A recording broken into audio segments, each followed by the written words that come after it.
चर्चा कर रहे थे यहां पर कि निर्देशांक किस प्रकार बड़ा भी हो सकता है, एक बड़ा ऑब्जेक्ट भी हो सकता है और एक सूक्ष्म कण भी हो सकता है। तो मैंने इस पे चर्चा किया कि निर्देशांक एक पूरे देश का भी हो सकता है, उस देश के किसी पार्टिकुलर राज्य का भी हो सकता है, और उस राज्य के एक पार्टिकुलर शहर और उस शहर का एक particular campus, like that Chaudhary Charan Singh university हो या अदर कोई भी चीज, उस कैंपस में पहुंचने के बाद एक पार्टिकुलर डिपार्टमेंट और उस डिपार्टमेंट के अंदर भी पार्टिकुलर हॉल जहां हम सब लोग बैठ करके क्लास लेते हैं, सेमिनार हॉल या कोई भी एक हॉल की बात होगी। उस हॉल के अंदर भी अगर जाएं तो एक पर्टिकुलर स्टूडेंट की पोजीशन, यानी कितनी एक बृहत निर्देशांक से सूक्ष्म निर्देशांक की तरफ हम बढ़ते हैं। तो निर्देशांक क्या होता है, एक प्लेन में, एक 2 डायमेंशनल स्पेस में या प्लेन कहें उसको,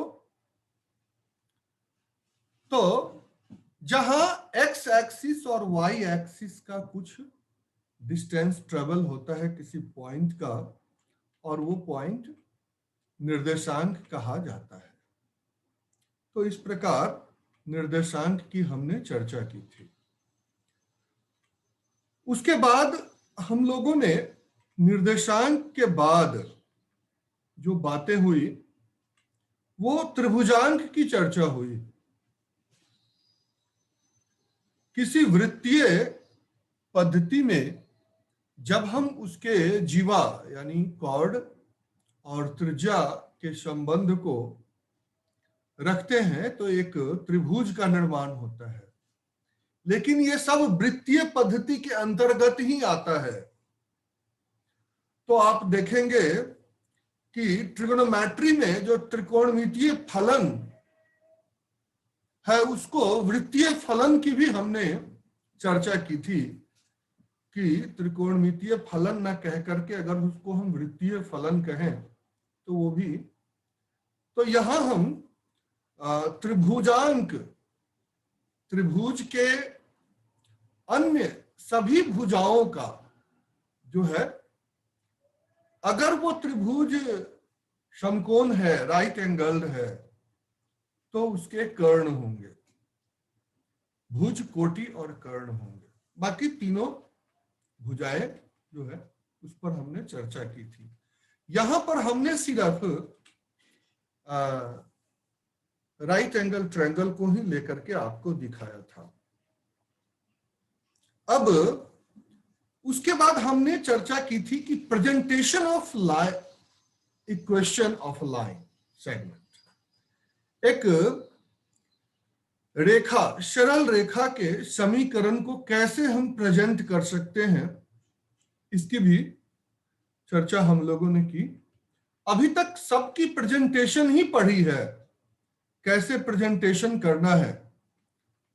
उसके बाद अगर वो रेखा मूल बिंदु से होकर के, अर्थात ऑरिजिन से होकर के जा रही हो, उसकी प्रेजेंटेशन कैसी होगी और वो कैसी दिखेगी, वो थोड़ा सा हमने चर्चा किया था आपसे। py इक्वल टू qx, ठीक है, चर्चा हुई थी। इसके लिए 2 कंडीशंस, x अक्ष के लिए अगर थीटा का मान 0 हो, y अक्ष के लिए अगर थीटा का मान 90 डिग्री हो, तो अलग अलग परिस्थितियों में इक्वेशन को बताया था और उसकी प्रेजेंटेशन को भी चर्चा किया था आपके समझाने के लिए, और उस पर हम लोगों ने बातें भी की थी। उसके बाद हम लोगों ने जो चर्चा किया कि एक्स अक्ष से थीटा कोण बनाने वाली और कोई बिंदु, जैसे x1 y1 कोई भी बिंदु हो, वहां से गुजरने वाली एक रेखा के समीकरण को हम किस प्रकार प्रदर्शित कर सकते हैं, इसकी भी चर्चा हम लोगों ने की थी। और ये रहा उसका, और उसमें वैदिक गणित के सूत्रों का प्रयोग किया था। वैदिक गणित के सूत्रों के साथ साथ बोधायन संख्या का भी प्रयोग किया था यहाँ पर, और आपके सामने इन चीजों को रखा था। बोधायन संख्या के प्रेजेंटेशन की चर्चा हुई थी, और इस पर कुछ क्वेश्चन भी हम लोगों ने किया था। उसके बाद एक बिंदु से बढ़ करके अब अगर चीजें दो बिंदु हो जाती है, कि रेखा अगर दो बिंदुओं से होकर के जा रही है, तो इस तरह की रेखाओं के भी प्रेजेंटेशन किए थे, और इसमें हम लोगों ने काफी चीजें समझी थी कि उसका y का गुणांक, x का गुणांक, कर्ण और अचर पद।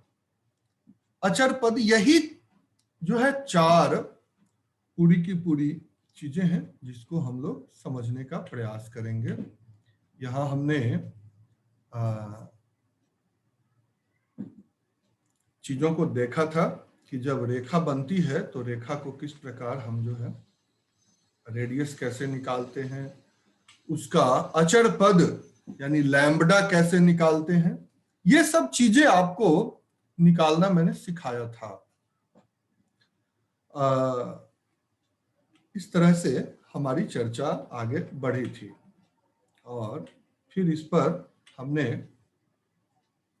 आपको 4-5 क्वेश्चन भी दिए थे, और शायद आप लोगों ने इसको कर लिया होगा। अब ये जो हमारा आखिरी टॉपिक है ये थोड़ा सा लंबा चलेगा, लेकिन चीजें जो है वो काफी सामान्य होंगी। रेखा के समीकरण का विविध रूप, various form of equation of a straight line, various forms of equation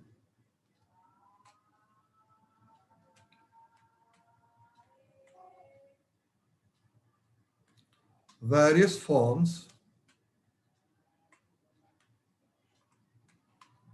of equation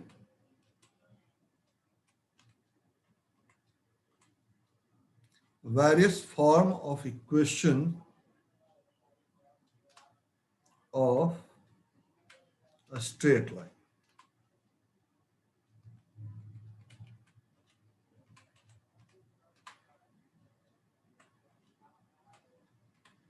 straight line बोले या लाइन सेगमेंट बोले, both are the same thing यहां पर। तो इस तरह से हम आज इसी टॉपिक को आगे बढ़ाने वाले हैं आपके सामने। यहां अब हम वो एक बृहत रूप की चर्चा करेंगे, और एक एक करके बात करेंगे कि क्या संभावनाएं हैं अपने पास, उस पर बातें होंगी। और देखें थोड़ी सी चीजें जो है सो काफी सामान्य है वैसे, लेकिन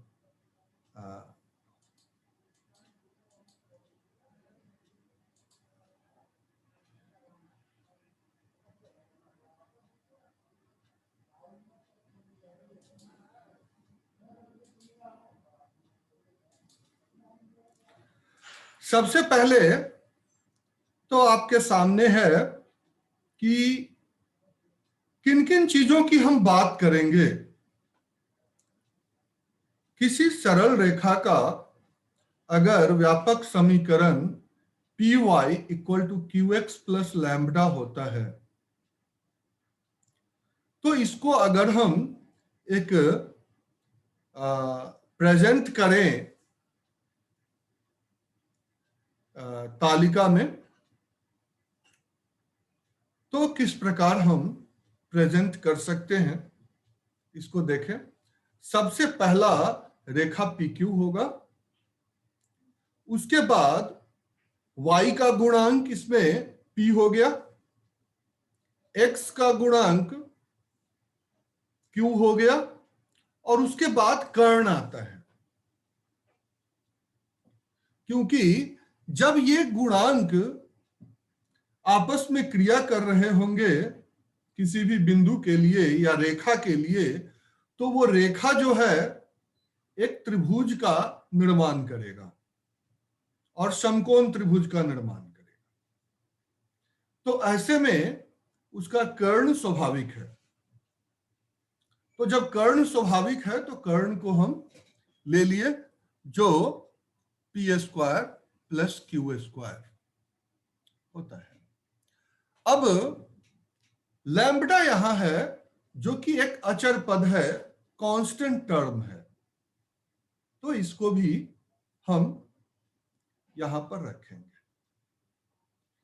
यहां पर हम 4 एलिमेंट आपके सामने रख रहे हैं और इन्हीं 4 एलिमेंट के वेरियस फंक्शन आपको हम दिखाने वाले हैं, और यही समझना है कि कैसे ये चीजें आगे बढ़ती हैं और इसके वेरियस फॉर्म कैसे ऑपरेट होते हैं, इस बात को समझना है।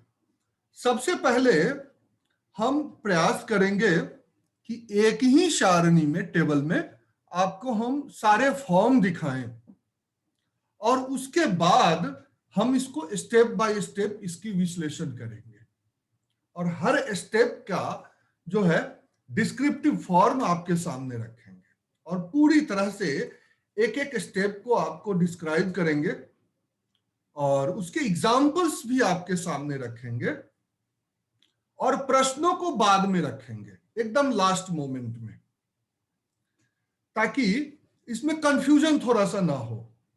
और प्रश्नों को इस 5 फॉर्म के कंप्लीट होने के बाद हम इसके फॉर्म को रखेंगे।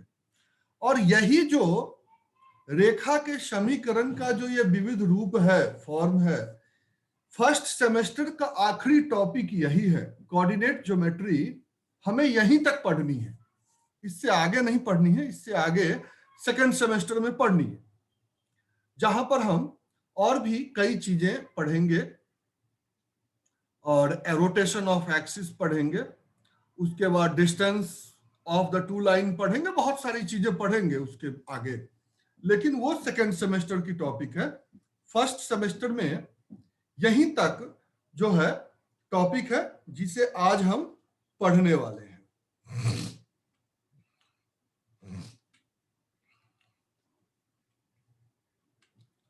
अब थोड़ा सा हम लोग ध्यान देते हैं कि आगे क्या करना है। तो हमें 4 एलिमेंट प्राप्त हुए हैं अभी तक के डिस्कशन से किसी भी समीकरण के लिए। ये 4 एलिमेंट जो हैं वो है P, Q, R और लैम्ब्डा। यही 4 एलिमेंट के फंक्शंस पर हमें बात करना है और इस समीकरण को इन चारों एलिमेंट से क्रमशः अलग अलग विभाजित करेंगे, डिवाइड करेंगे।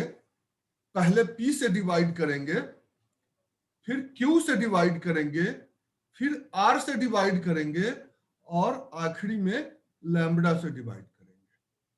तो ये 4 से जो डिवाइड करेंगे सो 4 फॉर्म अलग हो जाएंगे और एक इसका मूल फॉर्म पहले से रहेगा, जनरल इक्वेशन। तो मुख्यतः 5 पंच तत्व हमें प्राप्त होगा और इस पंच तत्व से हम ध्यान देंगे कि सभी चीजें आपके सामने, पूरा का पूरा कोऑर्डिनेट ज्योमेट्री आपको इसी 5 स्टेप में समझ में आ जाएगा। जैसे हम 5 स्टेप की चर्चा किए थे, पंच तत्व, 5 स्टेप्स की चर्चा ट्रिग्नोमेट्री में किए थे, सिमिलरली हम 5 स्टेप की चर्चा यहां भी कर रहे हैं। और ऐसा है कि वो वही 5 तत्व हैं जिसकी बातें हम लोग कर रहे थे। अब धीरे धीरे हम उस डायरेक्शन की तरफ बढ़ रहे हैं जहां चीजों को समझने का प्रयास किया जाएगा।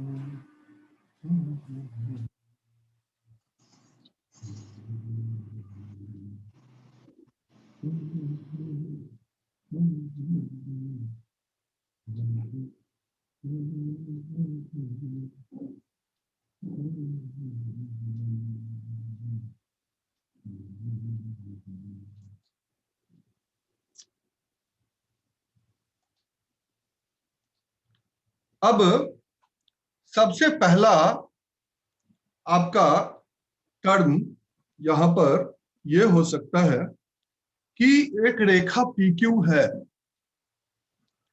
तो सबसे पहला तालिका में देखें,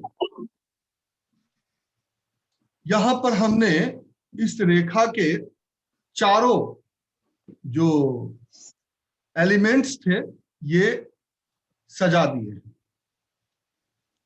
y के गुणांक को आप भुज भी बोल सकते हैं अगर इसका रिलेशन हम ट्रिग्नोमेट्री से जोड़े तो। x के गुणांक को कोटि बोल सकते हैं अगर इसका रिलेशन ट्रिग्नोमेट्री से जोड़े। बाकी कर्ण तो यहां है ही आपके सामने, तो वो हमें, यहां मैं आपको उसकी चर्चा नहीं करूंगा।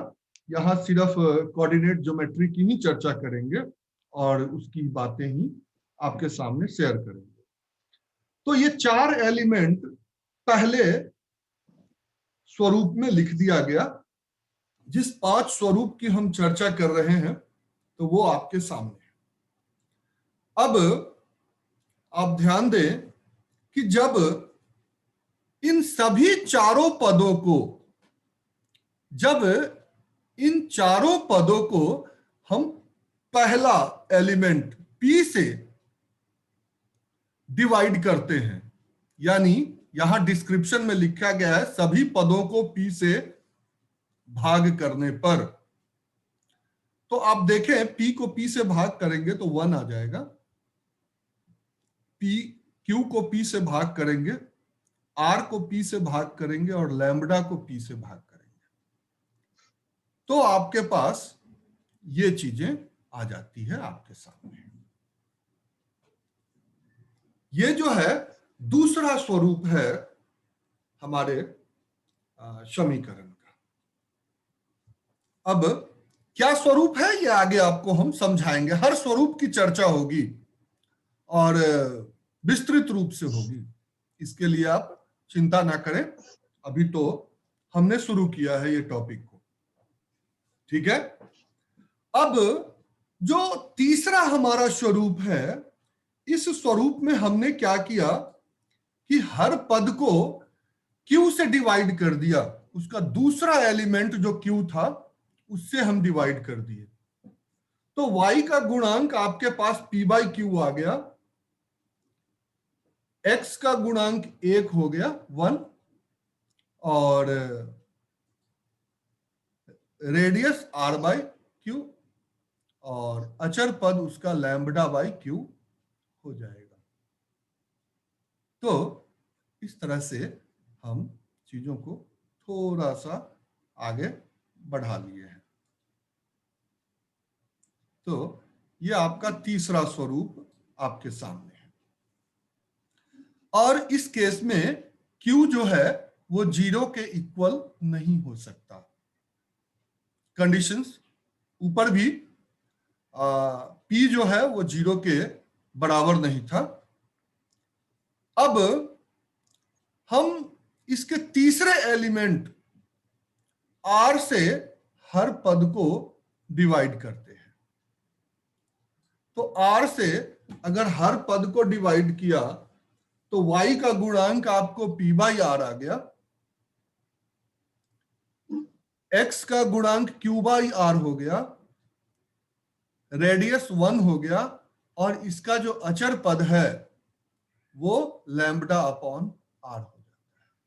ये चौथा स्वरूप है आपके, और R कभी भी 0 संभव नहीं है, तो इसलिए यहां ये लिखने की जरूरत नहीं महसूस हुई। ठीक है, अब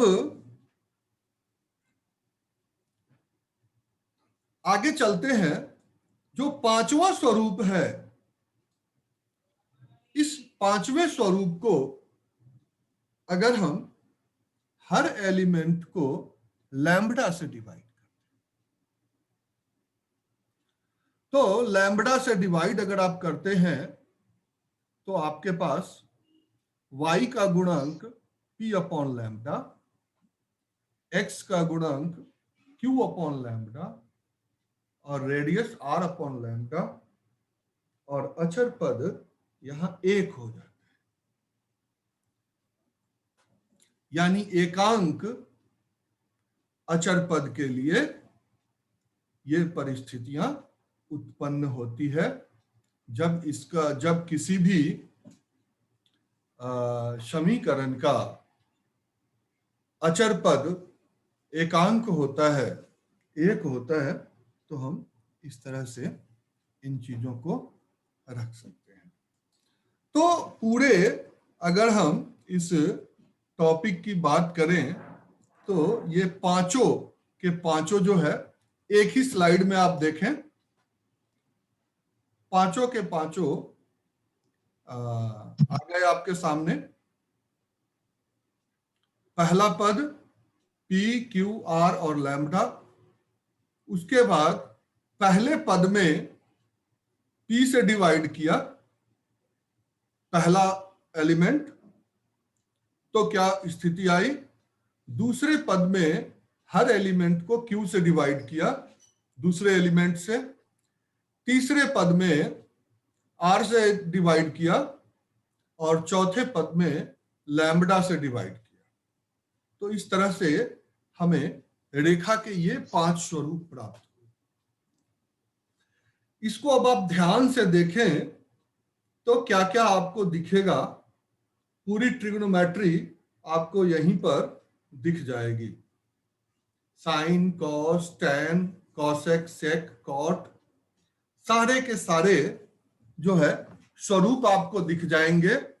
और एक किसी भी श्लोप के क्या क्या फॉर्मूला हो सकते हैं वो आपको यहां दिख जाएगा। x का गुणांक जनरली स्लोप होता है, तो y इक्वल टू जब समथिंग करते हैं तो ये आपके सामने आ जाएगा। इस पर हम इस विषय पर भी चर्चा होगी और बातें करेंगे। अब सबसे पहले हम प्रथम स्वरूप को थोड़ा सा डिस्क्राइब करेंगे और देखेंगे कि पहला स्वरूप इसका क्या है। इस विषय में थोड़ी सी बातें की जाएगी।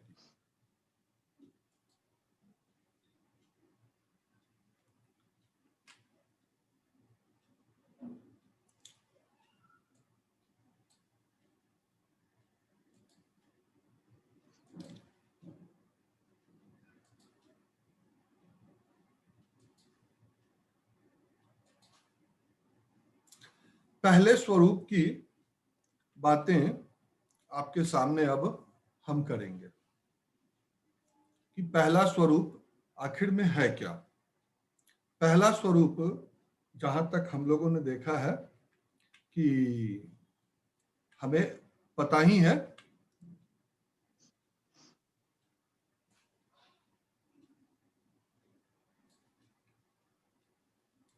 इसकी चर्चा पहले भी हो चुकी है। कुछ प्रेजेंटेशन आपके सामने मैंने रखा था।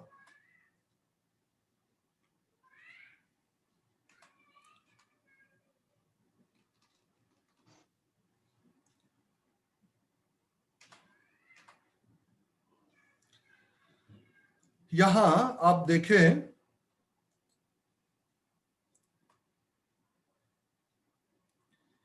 एक यह जो है रेखा के समीकरण का पहला स्वरूप है।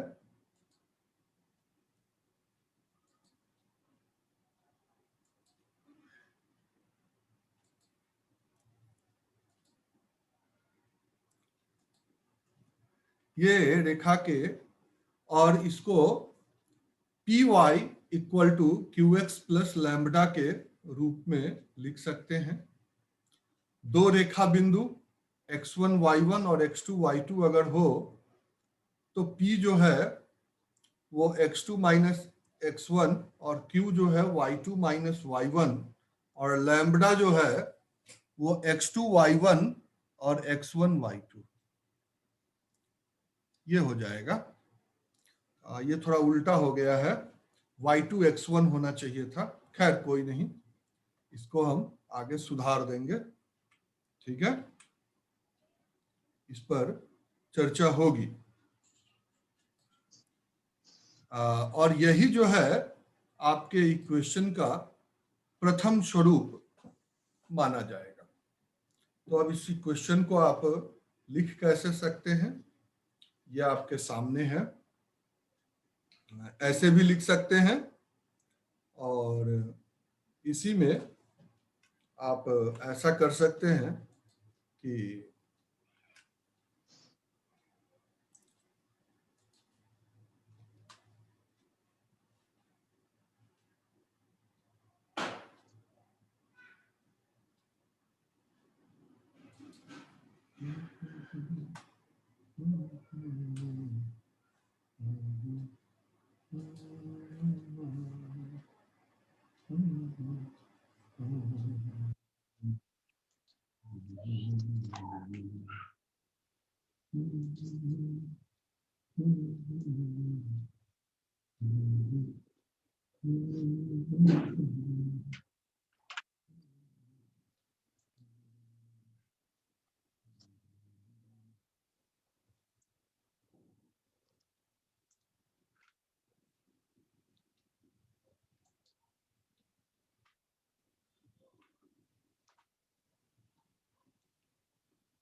इसको जरा चेक करिएगा, ये सही है क्या?